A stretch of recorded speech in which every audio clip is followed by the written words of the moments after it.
The myth of the second dawn. Long before the memory of man, when the earth was a crucible of nascent life, there existed the Promethans. They were the first architects, weavers of stellar currents, who saw potential in the swirling chaos of the nascent world.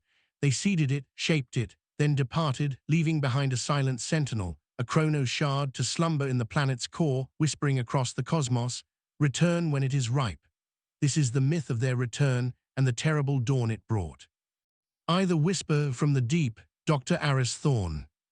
The year 2077 arrived not with flying cars or warp drives, but with the drone of deep-sea drills and the anxious hum of research stations. Humanity, for all its digital sprawl, remained tethered to the Earth, ceaselessly probing its depths. Dr. Aris Thorne, a man whose life was a dialogue with ancient echoes, felt the planet's pulse more keenly than most. He was an archaeophysicist, a paradoxical blend of Indiana Jones and Oppenheimer, head of the Mariana Trench Relic Project. For years, his team had pursued a persistent, non-geological anomaly beneath the Pacific's crushing weight, a signature too regular, too composed to be natural. Today, they breached it. "Dr. Thorne, we have visual confirmation," a comms officer crackled, static-laced. "It's impossible." Aris stared at the holographic projection in the submersible's command center. There, bathed in the blinding glare of deep light arrays, stood an obsidian monolith. It was perfectly smooth, defying analysis, yet it pulsed with an internal violet luminescence. It was not carved stone, but something grown, something alive. It was the chronos shard. "Bring it up, carefully. No, wait," Aris commanded, his breath catching. "We're going down." Hours later, sealed in a biocontainment suit, Aris reached out to touch the surface. It was cool, smooth as polished glass, yet it seemed to draw the light into itself. A low hum resonated within the shard, a frequency that bypassed his ears and vibrated directly against his bones, against his very soul. Driven by a scientist's insatiable curiosity, Aris activated a broad-spectrum energy scanner, seeking to understand its internal architecture. He wasn't looking for a button, but for a pattern, a signature. He found it, a complex energy lattice, inert for millennia. As he focused the scanner's precise beam, attempting to map its nodes, a surge of power erupted from the shard. The violet light intensified, bathing the trench in an unearthly glow. The hum deepened, transforming into a resonant chord that vibrated through the water, through the Earth's crust, and out into the void. Aris stumbled back, his heart hammering. The shard wasn't a relic, it was a beacon. He had woken something, a dormant failsafe, a call. Miles above, on the surface, astronomers across the globe registered an unprecedented burst of energy, a focused, coherent signal emanating from Earth, propagating at near-light speeds. Initial jubilation turned to growing unease as, days later, the first FTL signatures were detected on inbound trajectories. Dozens, hundreds, a fleet. The Promethans were coming home. Aye, the homecoming, Elder Elias and General Ava Rostova. Millennia in the interstellar void had dulled neither the Promethans' ambition nor their memory. They were the sentinels of the cosmic weave, species of light and refined thought, who had left Earth due to miscalculation, a near-fatal ecological collapse of their own making fueled by rapid technological advancement. They had sworn never to repeat that folly.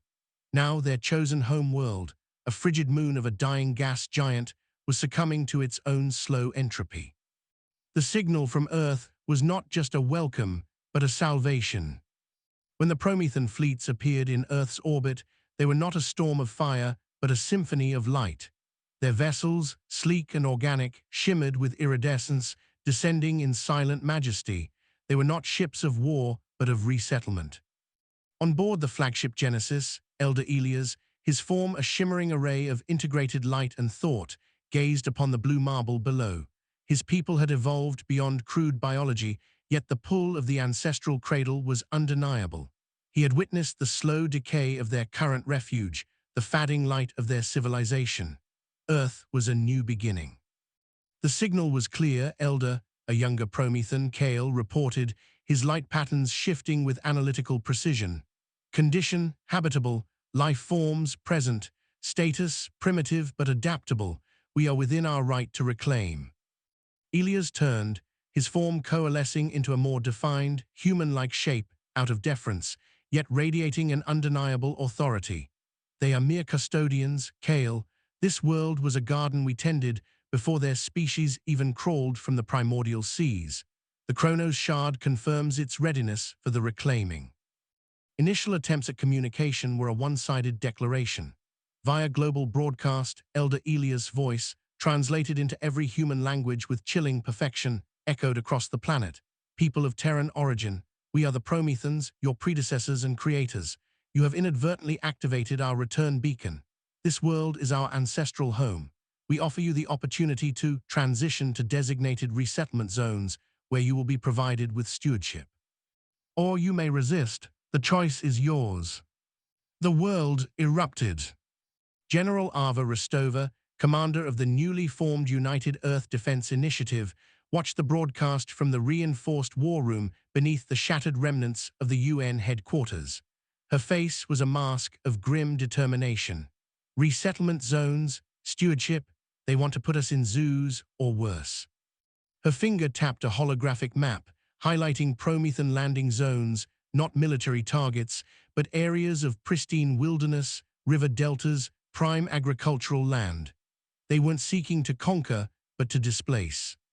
They call themselves our creators, a nervous aide stammered. Ava scoffed. I don't care if they're angels. This is our home. We fought amongst ourselves for millennia, but no alien empire is going to tell us to pack our bags. The Promethans began their descent, not with weapons, but with automated terraforming units, with massive, silent architect drones that began subtly altering the landscape, preparing it for their species. They started to build, to reshape. And for a species that had finally, tentatively, started to unify against the existential threat of climate change and internal conflict, this was the final, unforgivable insult. The first human resistance was an improvised, desperate affair. Fighter jets, armed with conventional missiles, swarmed the elegant Promethan shuttles.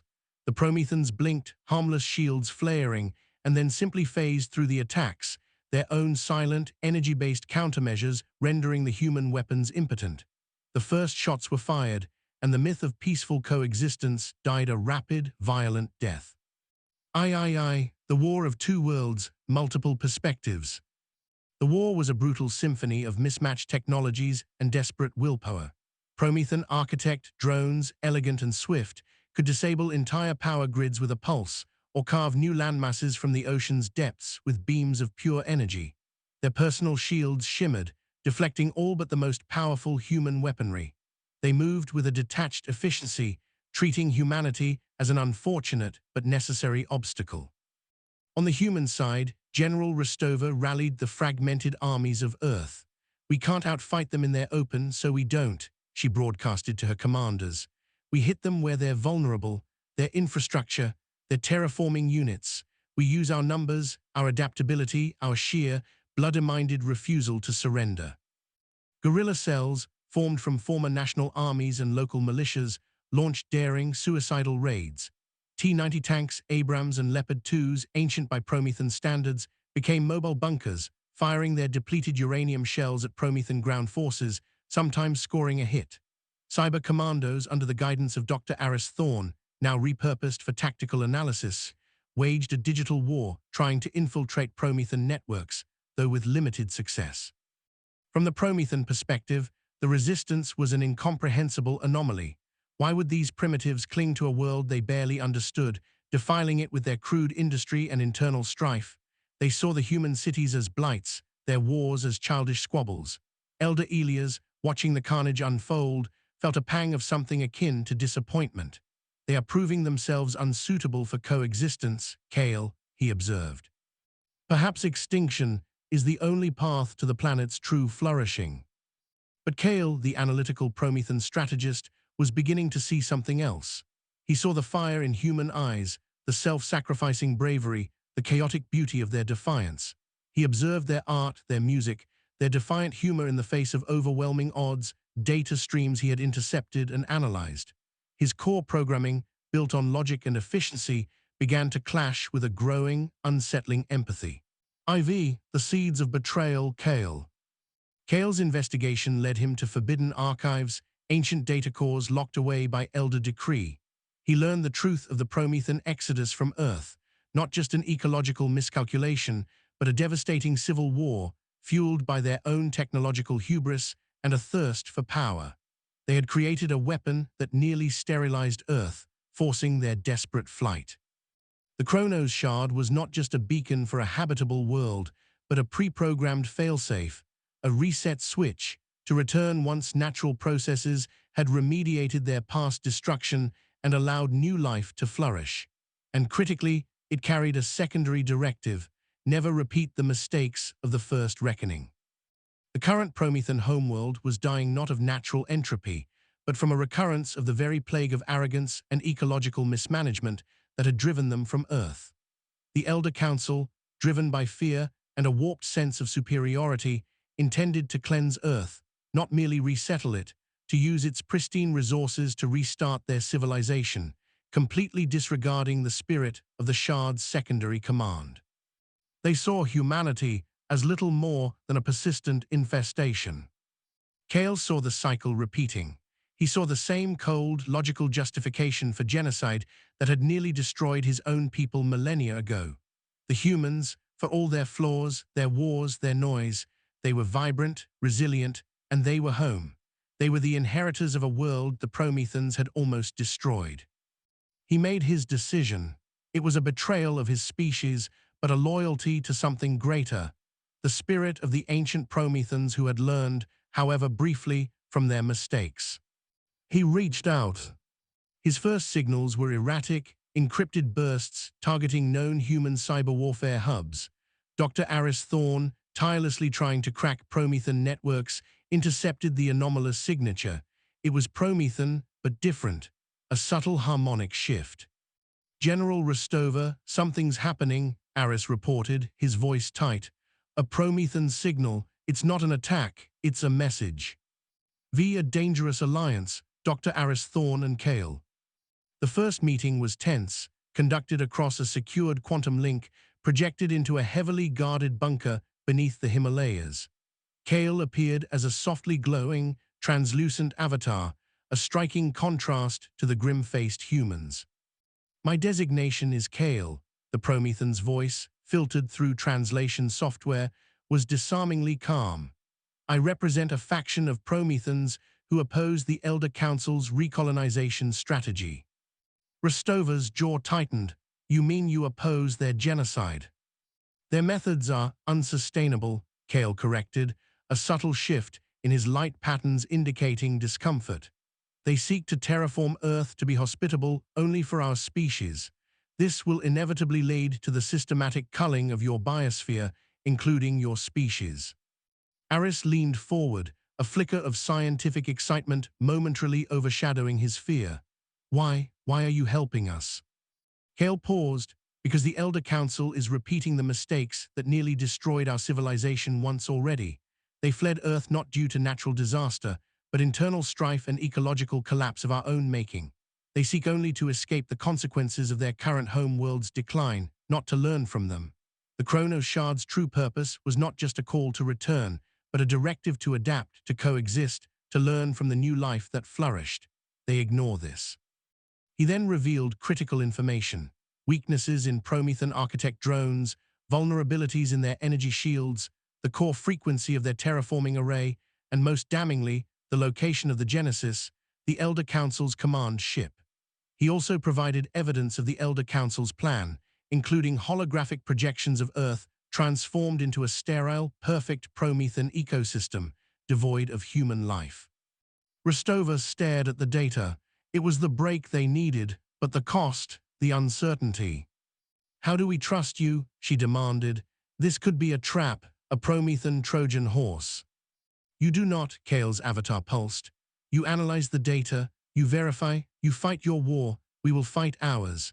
Our primary goal is to disable the terraforming array and force a re-evaluation within our own species. If we can achieve that, perhaps a different future can be forged. The seeds of betrayal were sown, but they were fragile. Internally, humanity was still a tempest. Hardliners within the UN wanted to annihilate the Promethans, including Kale's faction. Others, led by Dr. Thorne, saw a chance for a new kind of future, a symbiotic relationship with a species that had traversed the stars. But the overwhelming narrative was one of fear, and the war, even with a new, unlikely ally, continued. VI, The Reckoning, General Ava Rostova and Kale. The final offensive was a desperate gamble. Codenamed Operation Second Dawn, it was a multi-pronged assault aimed at the Promethan terraforming array, a massive orbital platform that hummed with world-shaping power. Kale's faction, now numbering in the thousands, worked in the shadows, creating diversions, disabling Promethan sensor grids, and even sabotaging energy conduits on key Promethan vessels. General Rostova, commanding the battered remnants of Earth's air and space forces, led the charge. All units, this is Rostova. Remember what we're fighting for a blue sky, for a green Earth, for every single one of us. Human fighters, bolstered by Kale's intel on Promethan shield harmonics, found fleeting windows to land hits. Promethan vessels, once invulnerable, now blinked and flickered under concentrated fire. But the Promethans were still overwhelmingly powerful. The sky above Earth was a maelstrom of light and fire, a testament to the clash of two civilizations. On board the Genesis, Elder Elias felt the shift. The dissidents are turning against us, he realized, his light patterns rippling with fury. They conspire with the primitives. They have been corrupted by their proximity to chaos, a loyal elder responded. They mistake weakness for virtue. But Kale, coordinating from a captured Promethan stealth shuttle, knew the truth. He had seen the Promethans past, and he saw a flicker of hope in humanity's future. He guided human missiles to critical nodes on the terraforming array, forcing it offline. Then, his vessel launched a daring, almost suicidal, attack on the Genesis itself, aiming for its primary command center. The battle climaxed in a blinding flash as the Genesis sustained critical damage, forced to withdraw from Earth's orbit, its terraforming plans in disarray. Kale's shuttle was heavily damaged, its light fading, but his mission was accomplished. The battle was won, but the war for humanity was far from over. VII, The Unwritten Future. The Promethans, bruised but not broken, retreated to the outer reaches of the solar system, their terraforming dream shattered. Elder Elias, enraged by the betrayal, vowed ultimate retribution, but his immediate forces were scattered, and internal discord, fueled by Kale's revelations, had begun to tear at the fabric of their command. Kale and his surviving Promethan allies, now outcasts, found themselves stranded on a world they had once sought to reclaim. They were heroes to some humans, traitors to their own species, and an unsettling enigma to many. Dr. Aris Thorne, awed by the scale of the revelation, initiated contact, seeing a fragile bridge to unimaginable knowledge. But humanity, though victorious against the immediate threat, was not united. The peace was a simmering cauldron of suspicion and resentment. Some factions advocated for continuing the war, tracking down the Promethans and eliminating them entirely, fearing their eventual return. Others demanded justice for the defectors, seeing them as a new, equally dangerous alien presence. Still others, exhausted by conflict, sought to rebuild, to learn, to negotiate. The global alliance that had formed out of necessity began to fray, exposing the old fault lines. General Ava Rostova, standing on a scarred Earth, looked up at the night sky. The stars, once distant dreams, now held the promise of both terror and wonder. The Promethans were still out there. Humanity had survived, yes, but at what cost? And what new myths would they forge in the uneasy dawn of this new, alien-haunted age? The Chronos Shard, deep beneath the Pacific, still pulsed with a faint, violet light, a silent testament to a truth humanity was only beginning to grasp. They were not alone, and the universe, for all its beauty, was a place of endless, perilous awakenings. The myth of the first architects had ended, but the legend of humanity's stubborn heart and the Promethan who chose a different path had just begun.